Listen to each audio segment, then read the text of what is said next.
दोस्तों उत्कृष्ट study point पर आप सभी का हार्दिक स्वागत है।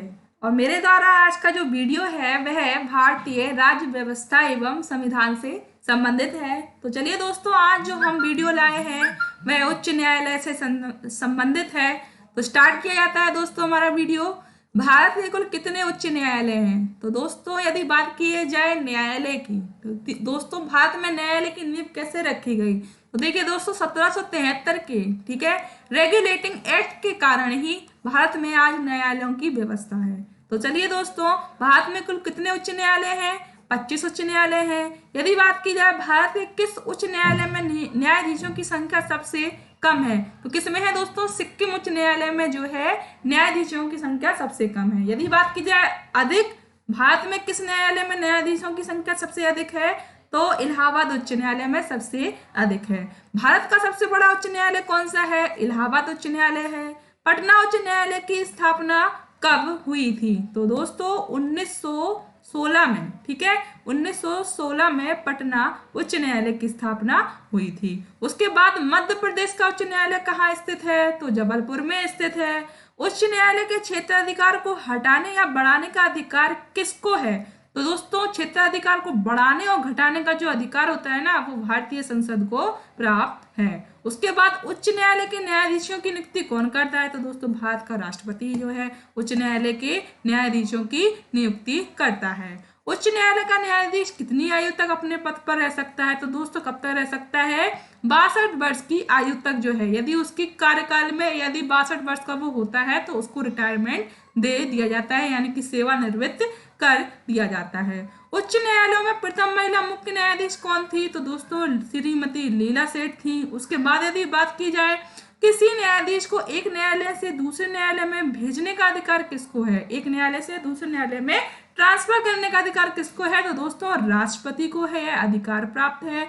भारत का चरित्र न्यायालय किसका मानस पुंज है? तो किसका है दोस्तों? डॉक्टर एपीजे कलाम आजाद का है। उसके बाद किस उच्च न्यायालय में सबसे अधिक स्थायी अस्थायी खंडपीठ है? तो किसमें है? गुवाहाटी उच्च न्यायालय में है। उसके बाद केरल का उच्च न्यायालय कहाँ स्थित है? तो केरल का उच्च न्यायालय एर्नाकुलम में स्थित है। उच्च न्यायालय के न्यायाधीशों को, ठीक है, उसके पद व गोपनीयता की शपथ कौन दिलाता है? तो कौन दिलाएगा उसकी शपथ? दोस्तों राज्यपाल दिलाएगा। वहां का राज्यपाल जो है उसको शपथ दिलाता है। संविधान के किस अनुच्छेद के अंतर्गत उच्च न्यायालय द्वारा दिया गया निर्देश परिवर्तित किया जा सकता है? तो किसके द्वारा परिवर्तित किया जा सकता है? अनुच्छेद 226 के अंतर्गत किया जाता है। ओडिशा राज्य का उच्च न्यायालय कहाँ स्थित है? तो ओडिशा का कटक में स्थित है। किसी राज्य के उच्च न्यायालय के न्यायाधीशों के, ठीक है, के वेतन एवं भत्ते का संबंध किससे होता है? तो किससे होता है? संबंधित राज्य की लोक लेखा निधि से होता है। केंद्र शासित प्रदेश दिल्ली का उच्च न्यायालय कहाँ स्थित है? तो दिल्ली का जो है उच्च न्यायालय कहाँ स्थित है? केंद्र शासित दिल्ली में ही स्थित है। संविधान का संरक्षक व्याख्याकार कौन है? तो उच्चतम न्यायालय दोस्तों इसका संरक्षक एवं व्याख्याकार है। नेक्स्ट है संविधान के किस भाग में संघीय न्यायपालिका का उल्लेख है? तो भाग 5 में दोस्तों संघीय न्यायपालिका का जो है उल्लेख किया गया है। किस अधिनियम के अंतर्गत उच्चतम न्यायालय की स्थापना है? तो 1773 के दोस्तों रेगुलेटिंग अधिनियम के अंतर्गत है। संविधान के मूल रूप से मुख्य न्यायाधीश के अतिरिक्त कितने न्यायाधीशों की व्यवस्था उच्चतम न्यायालय में की गई है? तो दोस्तों कितने न्यायाधीश हो सकते हैं? 7 न्यायाधीशों की व्यवस्था की गई है। उच्चतम न्यायालय में न्यायाधीशों की संख्या में वृद्धि करने का अधिकार किसको है? तो न्यायालय में न्यायाधीशों की जो है वृद्धि करने का जो अधिकार दोस्तों पर्याप्त है वह किसको है? संसद को है। वर्तमान में उच्चतम न्यायालयों में मुख्य न्यायाधीश सहित न्यायाधीशों की कुल संख्या कितनी है? तो कितनी है दोस्तों? 31 जो है, वर्तमान में 31 जो है न्यायाधीश हैं। उच्चतम न्यायालय के न्यायाधीशों की नियुक्ति कौन करता है? तो राष्ट्रपति करता है। उच्चतम न्यायालय के न्यायाधीशों की सेवानिवृत्ति की आयु क्या है? तो उच्चतम न्यायालय दोस्तों उच्च न्यायालय और उच्चतम न्यायालय में डिफरेंस है। उच्च न्यायालय की कितनी है? 62 वर्ष है और उच्चतम न्यायालय की कितनी है? 65 वर्ष की आयु है। उच्चतम न्यायालय का गठन एवं उसकी शक्तियां व न्यायाधीशों को हटाने की विधि किस देश के संविधान से ली गई है? तो दोस्तों अमेरिका के संविधान से इसको लिया गया है। जनहित याचिका, ठीक है, रिट कहाँ दायर की जा सकती है? तो दोस्तों उच्चतम न्यायालय में जो है रिट जनहित याचिका दायर की जाती है। किस अनुच्छेद में उच्चतम न्यायालय का परामर्शदाती बनाया गया है? तो किसे बनाया गया है? अनुच्छेद 143 को बनाया गया है।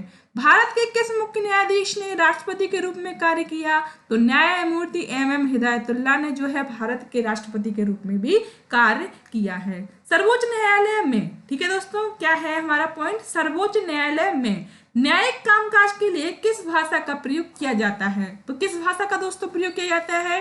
हिंदी व अंग्रेजी भाषा का प्रयोग किया जाता है। भारत में न्यायपालिका कैसी है? तो दोस्तों भारत में जो न्यायपालिका है ना वह स्वतंत्र है।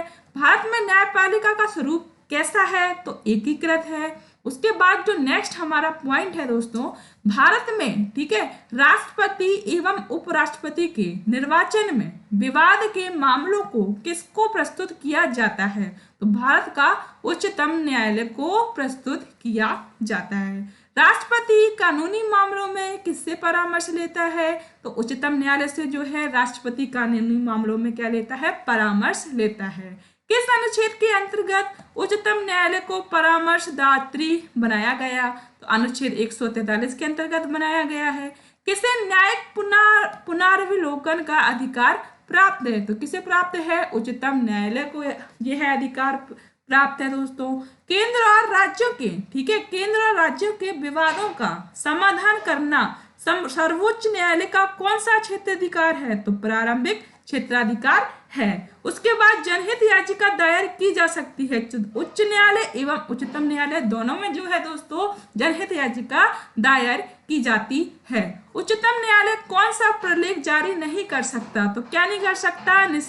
निषेधाज्ञा जो है, निषेधता को क्या नहीं कर सकता? जारी नहीं कर सकता है। उच्चतम न्यायालय द्वारा परमादेश किसे जारी किया जाता है? किसी अधिकारी को सरकारी आदेश निभाने के लिए जो है परमादेश जारी किया जाता है।